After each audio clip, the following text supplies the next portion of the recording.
In society today, we are being attacked constantly with inauthentic conversations. Fakeness, trying to look cool, trying to be somebody we're not. That is why the Damn Dude podcast is here to have the authentic conversations that need to be had in a way that will make you think and say, Damn Dude.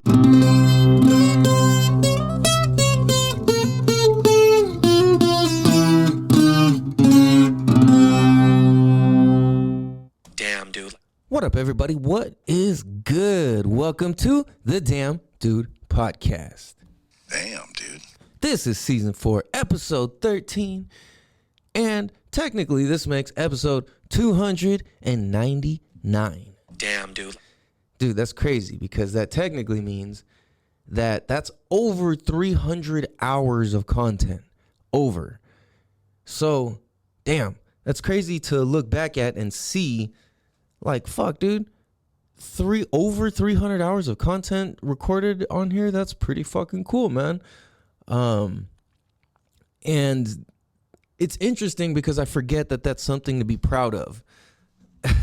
You know what I mean? It's kind of like, well, I just committed to doing it. So I kind of just, I don't know. It's just like, all right, this is what I'm doing, you know? And I think it's good to find those things where we're forgetting to give ourselves credit. That's important because it's so easy to overlook ourselves. And, then you got people on the other hand where it's like they give themselves all the credit for everything. Those people exist. But more so in my experience of general life, like I see a lot of people operating on a mode that you can kind of tell they don't give themselves credit or stop and take the time to acknowledge or appreciate or, just kind of like take in life to a certain degree. And when we do that, we miss out on a lot. And we miss out on the beauty of ourselves. Because when we miss out on and when we miss out on the beauty of ourselves, what are we really doing? Right? Because if we don't see the beauty in ourselves, then we don't see the beauty in the world. Now, that can sound all hokey pokey or whatever, but it's like, dude, that's some real shit because however we take in life is through the lens of how we interpret life. So if we interpret life as this sucks, why me, everything shitty happens to me, sort of attitude, then everything that we look at is going to be filtered through that lens. And that's not a healthy lens to filter life through. And so it's like, if we are able to see the beauty within ourselves, then we can outwardly take in the beauty of life, because it's like, all right, well, I see beauty within, now I can see beauty without. You know what I'm saying? Like outwardly, within the outwardness. That was weird. But you know what I'm saying? It's like, all right, so it's like, if we can see it in, then we can see it out, and then everything that we view is of that. Then the things that we comment on are of that, which is of beauty. Right? So it's like if we're able to see what's beautiful inside of us and inside of others and inside of nature and everything that exists outside of us, then we start speaking on behalf of beautiful things and start speaking in beautiful ways. And that's just kind of a product of nature at that point. But that's the thing, is we're able to manipulate nature to a certain degree where it's like you can water or not water something. Right? That would be a manipulation of nature. I don't mean in some like crazy, grotesque sort of way or like out of the control. You know what I'm saying? Just basic shit. It's like, well, fuck, you could water it or not. Right? So it's like, so I think we should water our fundamental thinking and view of life to that of beauty and gratitude. And when we have that, we can appreciate ourselves, we can appreciate others, and life just occurs better that way. So welcome to the show. I forgot to say, if you're new to the show, welcome. I'm your host, California Cal, and this is a show where we have the conversations that need to be had in a way that'll make you think and say, damn, dude. Damn, dude. Damn, dude. This show exists to help educate, entertain, and make an impact on the different contexts and perspectives that we have in life. Because I truly believe and have discovered that the more access we have to different contexts and perspectives, the easier, smoother, cooler, and just flat out doper life is. You dig? So, welcome you guys if you made it this far into this episode. I appreciate you. I want to say happy birthday to little Fordie, 7th birthday. Man, oh man. Shout out to you, dude. Life has just been ridiculous since we met. And yeah, bro, I fucking love you, dude. You were just the coolest little kid and such a great older brother and protector of your people and family, and somebody who stands for the truth and somebody who stands for what's right and like really takes it personal when people aren't doing the right thing. And I think that's so fucking cool, man. Like, always nurture that spirit, always water that, always do what's right. And just keep being badass, man. Fucking love you, dude. I'm proud of you. So we went to the cabin this weekend for 40's birthday, and it was dope. It was like, it's weird to say it like this, but kind of like one of our first whole family trips, just us, where it's like all the members of the people who we consider our kids, Meg and I, who we consider our kids, it was just us and them this time. So me, Meg, Nate, Fordie, Royal, Roro, and we all just fucking mobbed out to the cabin out in Julian, and that their family has. So it was just like a cool, kind of like a easy, fun, dope, cheap thing to do for a birthday and entertaining kids, because you're just out in the middle of nowhere, and it's like you just drive there. It only takes like an hour, and you just, I don't know, really just enjoy nature for the most part, and the cabin, and you know, it's cool. It's just, it's different to be out there for us. So that was really fucking cool. That just like hit my heart in such a different way that, you know, it's like all of us have been going through such a new shuffle and remix of life and what family means to us and who family is, and all of that just on a much bigger scale, you know? It's like, and it's not like we switched up on anybody or anything. It's just that, you know, old relationships and new relationships start, and we're just doing and going through the steps as consciously and mindfully as we can, with as much appreciation and doing the right things as possible, and doing whatever we can to create a healthy family and an absolute definition, what our family code is, what that looks like, what that feels like, how that operates on a bigger scale, because we have this on smaller scales, right? And we're just expanding what that means. They're expanding the radius of what our family code looks like, how we operate,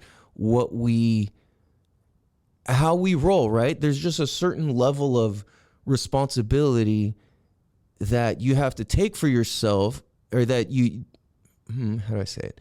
There's a certain level of responsibility that you take on when you have a tribe, a family, a team of people where you guys are family, and you roll like that.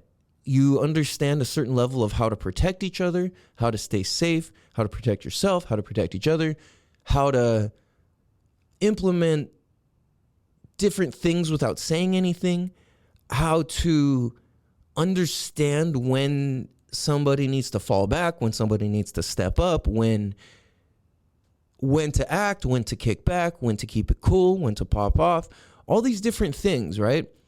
And you I believe you should be establishing that with your family no matter what. And so it just was such a big piece of that, and it felt so good, you know? And then seeing Nate fucking drive up in this new car he bought for himself is just like the coolest thing ever. Cause it's like, man's got himself a Jeep, dude. I mean, well, new to him car, right? He got himself a used Jeep, and it's like, dude, that's so fucking cool, man. I'm so proud of him. I had a car to give him, and he's just like, no, I want to buy my own. I just want that feeling, you know? It's like, all right, cool, bro. Fuck, man, you know? So it's just so cool to see he was able to drive himself up. He was down to go pick up like food and run the errands and this and that. And it's like, dude, that's so fucking cool, man. Like, I'm just so fucking proud of you, Nate. If you listen to this episode, he's just one of the dopest kids ever, man. Well, adults now.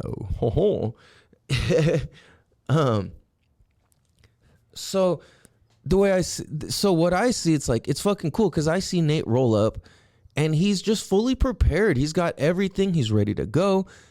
There's like, he doesn't really need anything. It's like, all right, well, let me just make sure I got this and that. All right, yeah, we're good.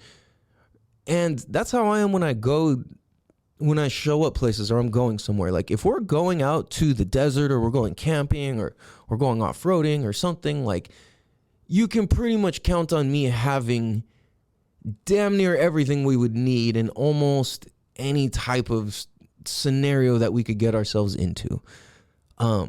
I have a lot of experience with that stuff, so I know what to bring. I know things that can fail or whatever. Now, it's not to say I could fix any fucking thing that happens out there, but so far, you know, knock on wood, I've never been stuck out there due to not having something or being able to fix something or rig something or having been prepared enough before I went out in order to go out safely and return safely, or at least with like some insight as to what could happen. And if something did go wrong to our car, to our camp or whatever, I would know what to do next. I would have a backup plan. So with Nate, I've always taken him out to the desert, or we've always gone camping, exploring, whatever, just navigating really in all different types of terrain, whether it be water or dirt or sand or off-roading or land or freeways or back roads. Like, I really took the time to make sure I'm like, Nate, dude, knowing how to navigate is going to be one of the most attractive traits ever in the future. Like, I don't necessarily know. Well, no, I do know exactly why. Because it's like, it's a real life skill that lives outside of technology. You don't need a phone. You don't need a compass. You don't need whatever if you know how to navigate, like, really. If you know how to navigate based off of your gut instinct, your internal compass, knowing how to find north, south, east, and west. You know what I'm saying? I should say knowing how to find your internal compass, east, south, west, north. So it's interesting that I see how Nate and I really took the time to go out and learn the hard way.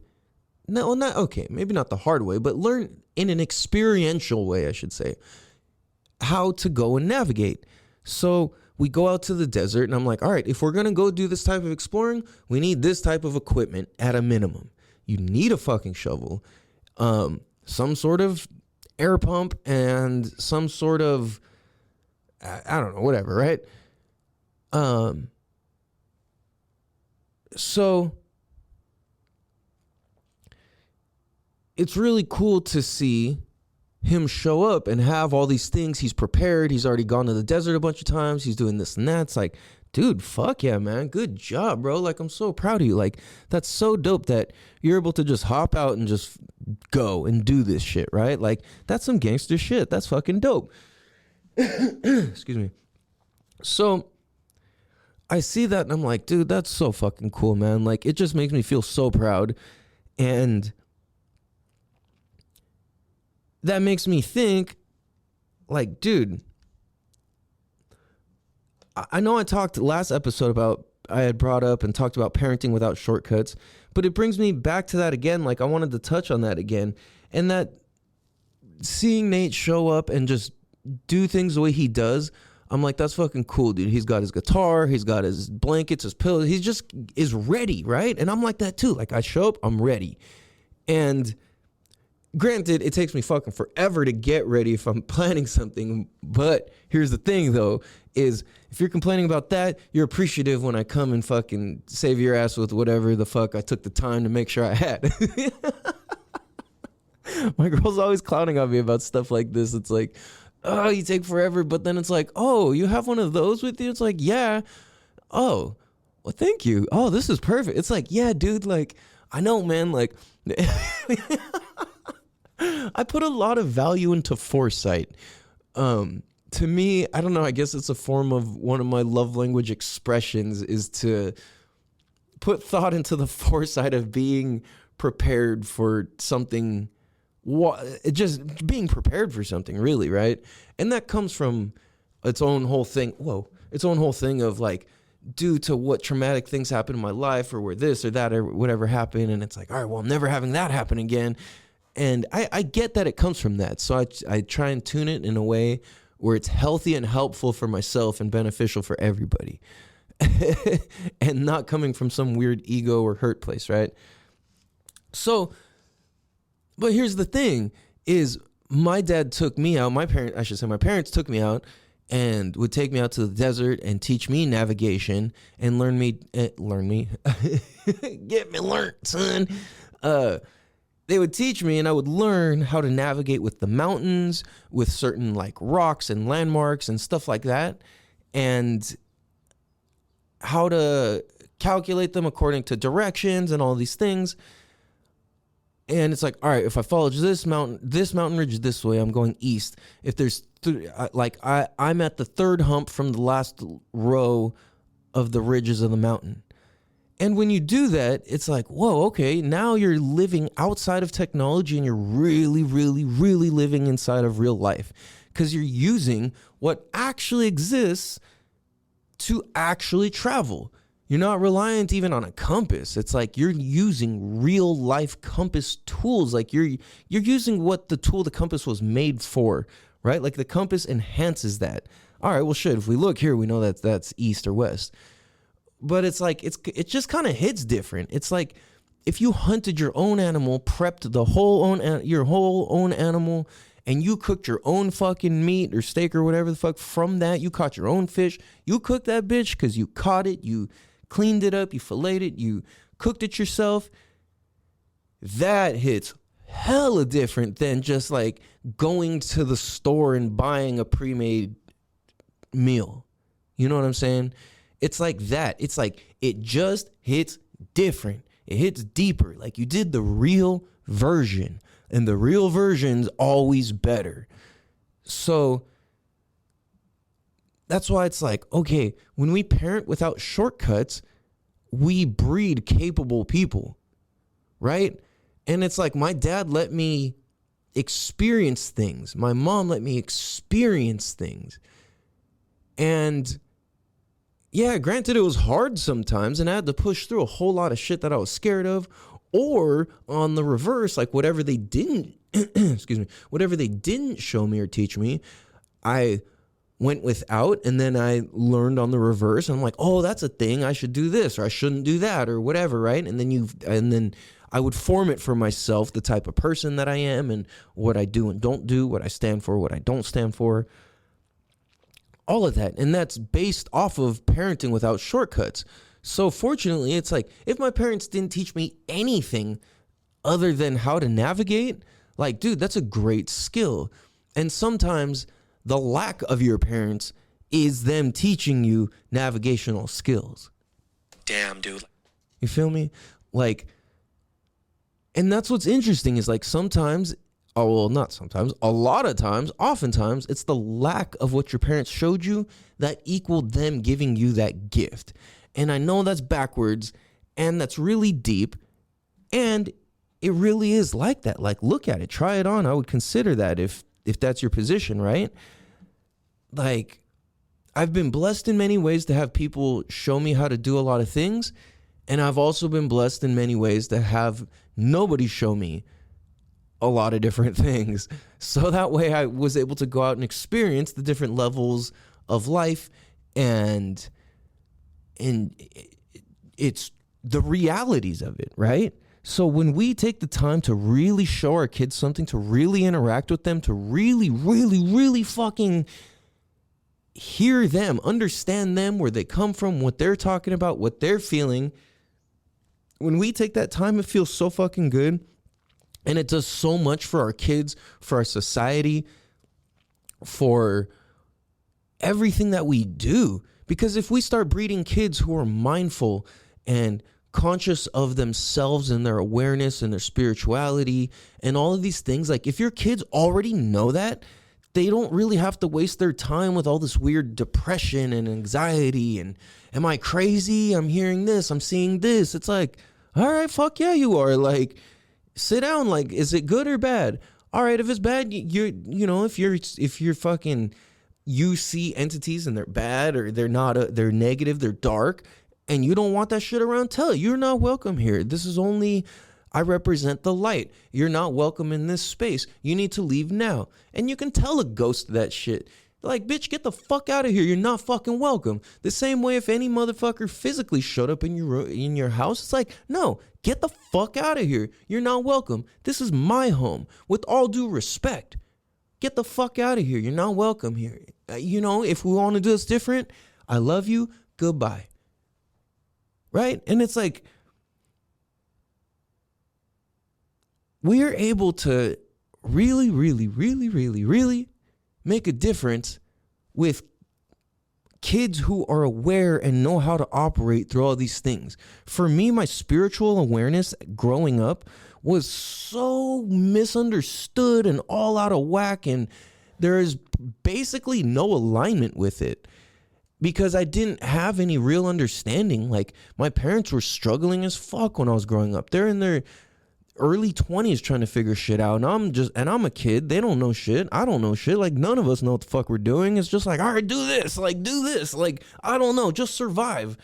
And everything was survival growing up, and rest and softness and gentleness was never even considered. That was weakness.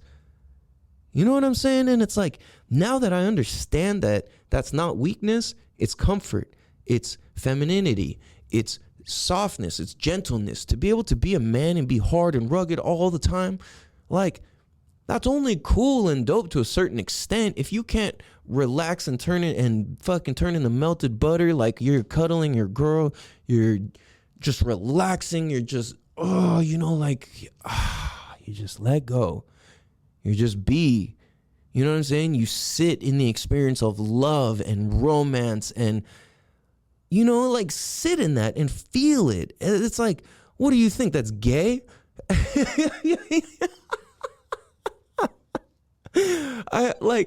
You know what I'm saying? It's like, I think, no, if I'm not mistaken, I had an ex who said some shit like that to me. She had done massage therapy, like, in the past as a profession, and then she was still doing it, like, here and there for, like, people who were willing to pay enough or what.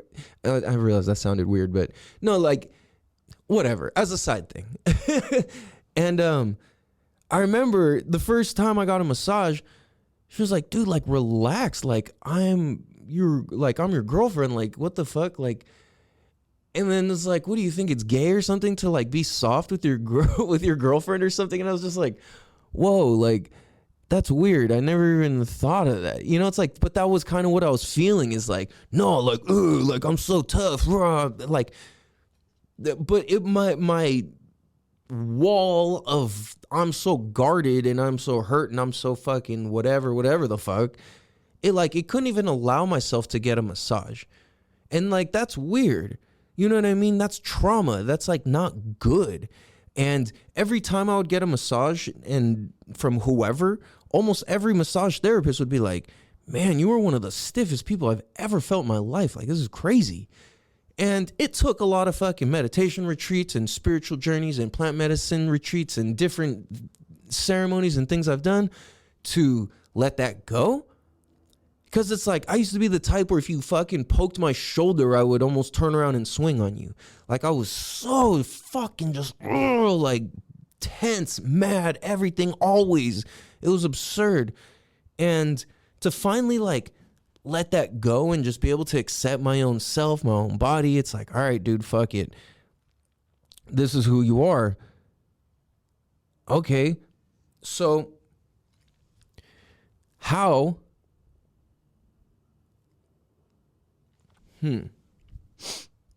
it's like, how can we create humans who are able to feel all different sides and all different emotions and understand them all? Well, we have to have the conversations that need to be had with our kids. We cannot take shortcuts. We need to take the time to sit there and explain things. And it's like, oh, not just because I fucking said so. You know what I mean? It's like, no, this is why.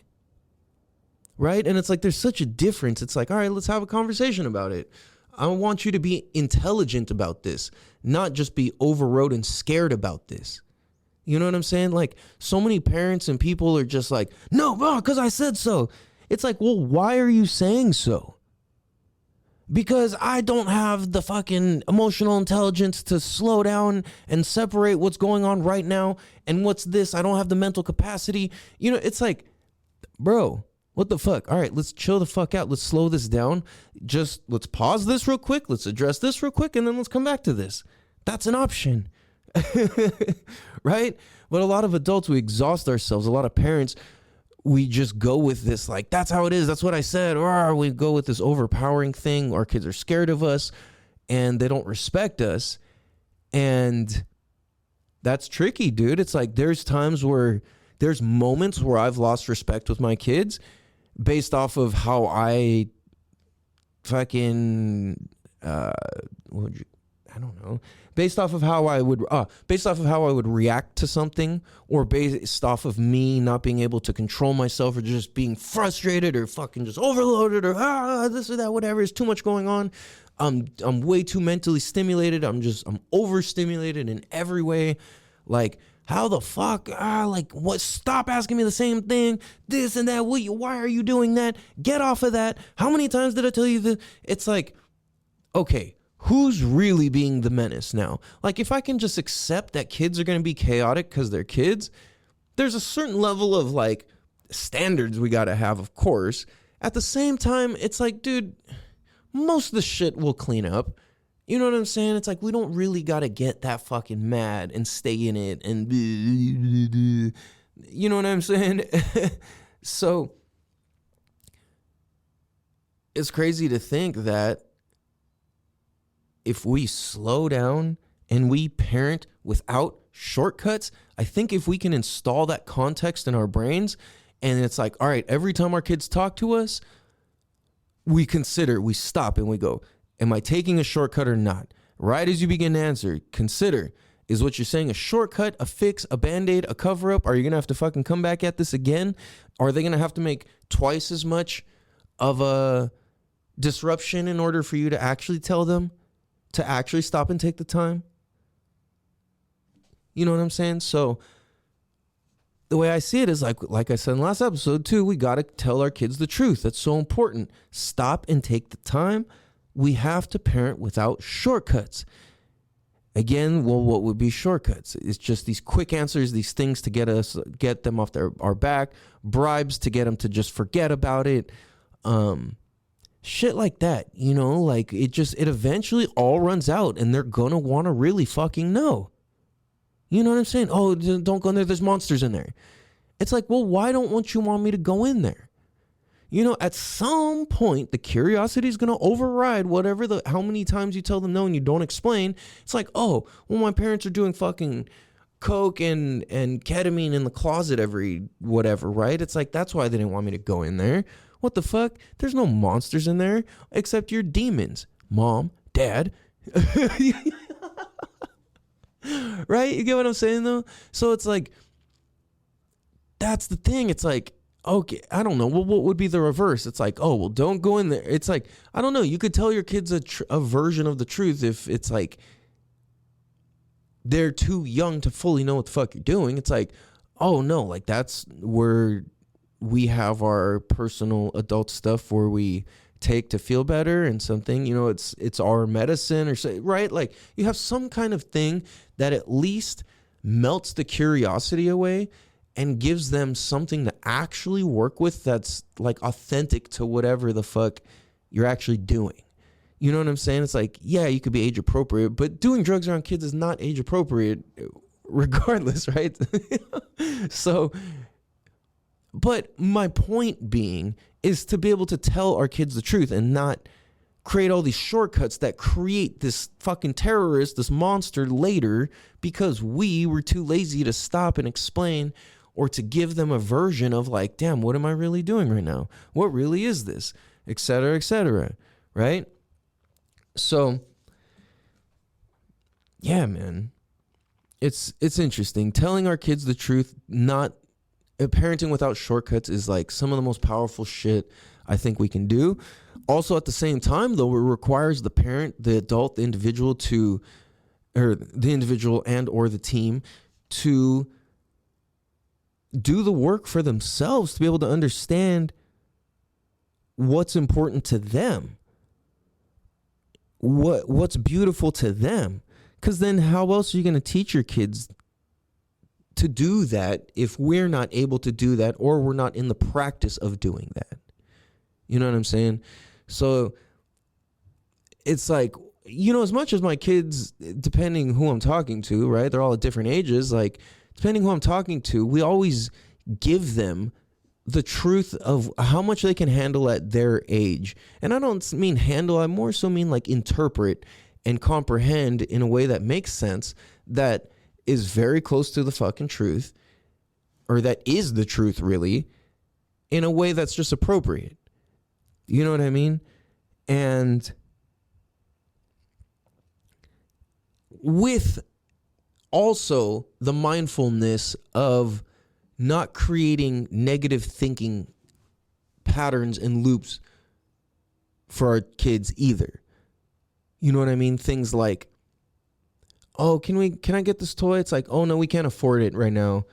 Then you're teaching your kids, you know what I'm saying, to think small. You're teaching them minimal, like a diminishing mindset, a minimal, like, oh, I'll not be able to do this, right? Like, you're creating that within a kid. Oh, we don't have enough money. Oh, we can't afford this.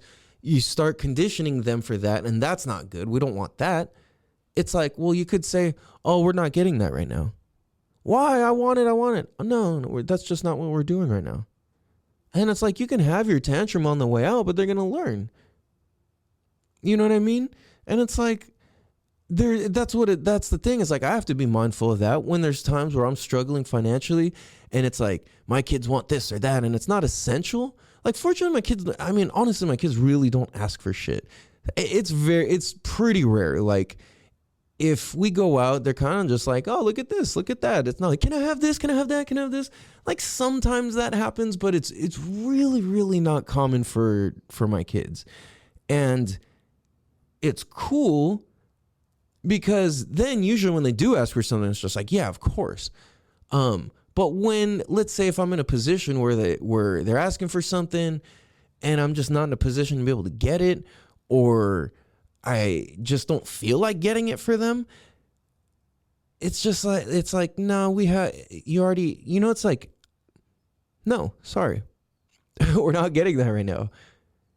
Rather than installing this like, oh, we can't afford it right now. Oh no, you already have this, you already have that, like all these excuses. It's like, no, we're not getting that right now. How come? Because I don't feel like buying that right now.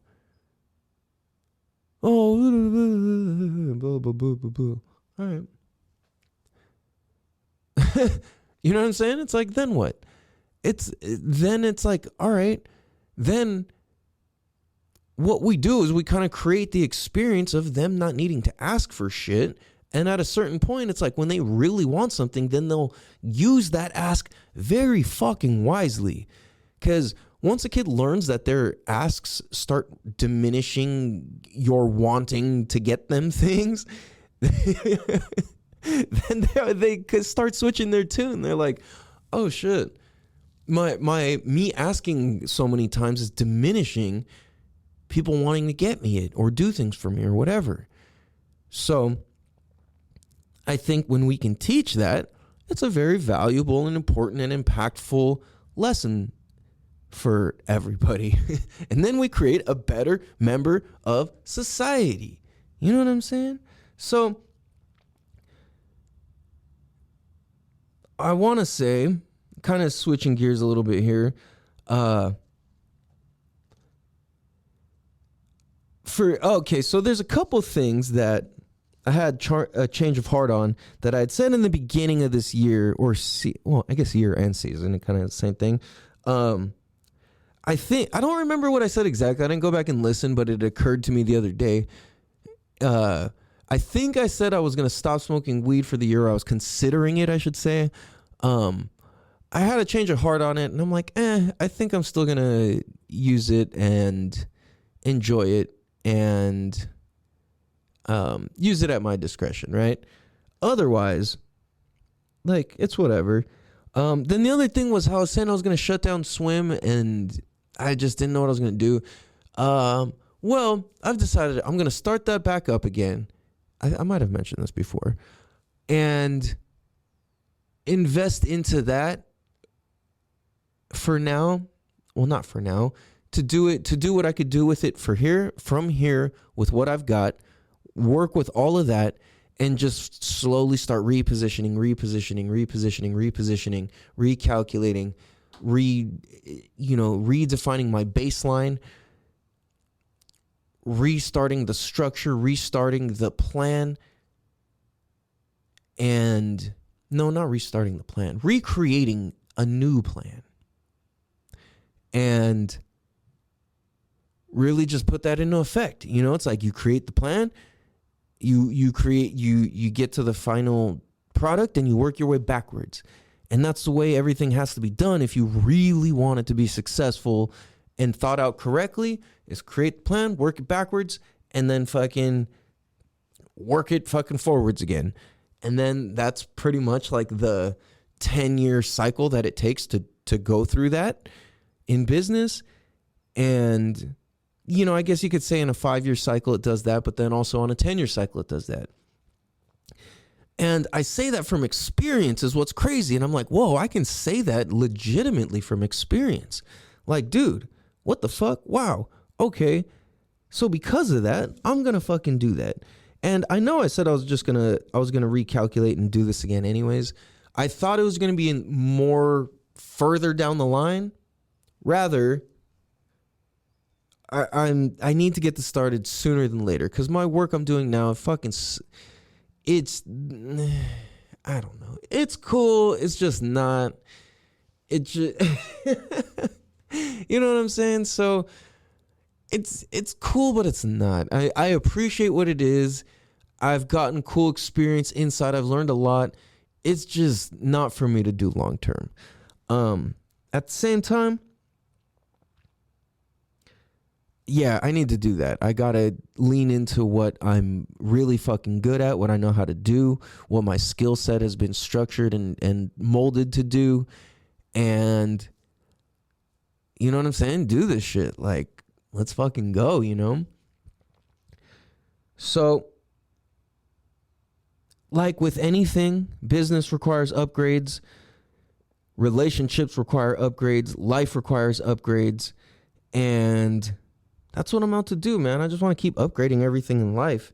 And I realize also, this is kind of just a random thing I was thinking about too, but it's very applicable to my life and a lot of people's life, which is that a good relationship requires constant upgrades and levels of awareness.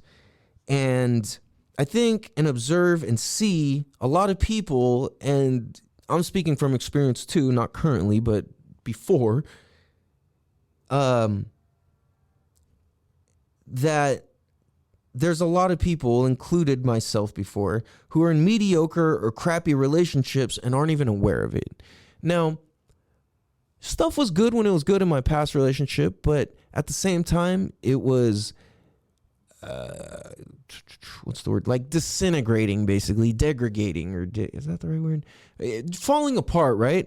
And as things are falling apart, I'm like, fuck, I'm not realizing how mediocre and crappy my whole life is becoming in the whole like mix of it.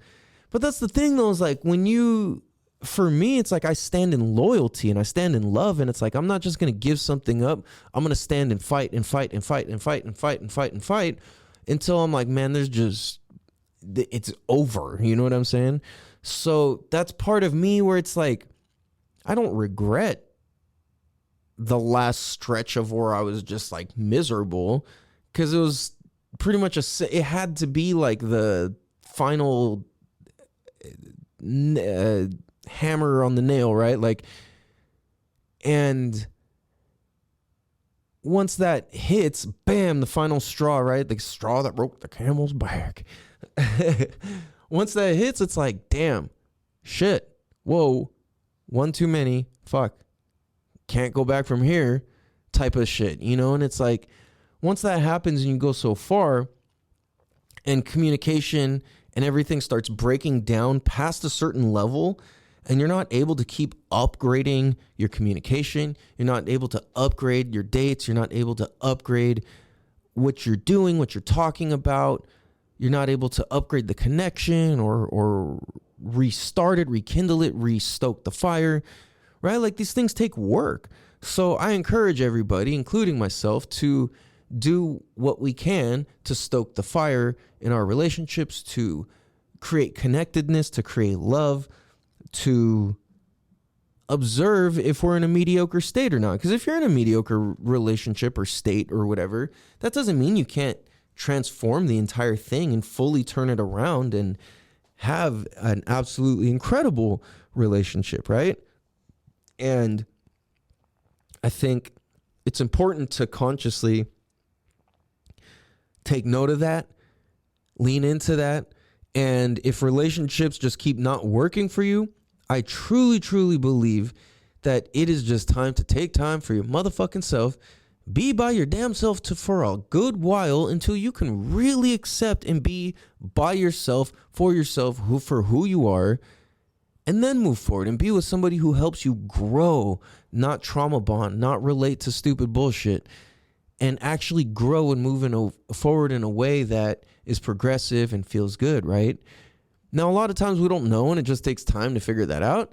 And I think it's important to bring awareness to that time and bring awareness to that figuring out, recalibrate, recheck in with yourself, recheck in with the relationship, recheck in with your partner, make sure everything's going good, you know? And it's like, you can often read it in a person's face, or when they're like looking away, or like how much they're struggling or not, or whatever. And like, there's things we could do to work with that, to listen, to heal, to have conversations, to grow, to expand, to connect more through healing and through growing and healing that and creating it as a deeper understood context. You know what I'm saying? And I think that's the shit that we really got to be focusing on, because family and love and loyalty and consciousness and mindfulness is really, really what's important, and is only going to keep growing in importance. Because how can it not at this point? We've gone too far. There's too many real conversations happening everywhere all around for that not to be the case. And I'm somebody who tends to see the future of things pretty easily. It kind of just comes to me in terms of different trends and this and that. And not everything, but most of the things that I'm like, yo, this is going that direction. It turns out to be correct. I just have an ear and an eye and a notion for that. So anyways, connection is what's going to keep growing more and more, especially after they pulled this COVID bullshit and all this distancing bullshit and all this work from home bullshit, all of this crap. We're fully reswirling. We're entering our whole new fucking split and awakening and all of that. And we're all going one way or the other. So it is what it is, you guys. I love you guys. I appreciate you guys. This is season 4, episode 13. You dig?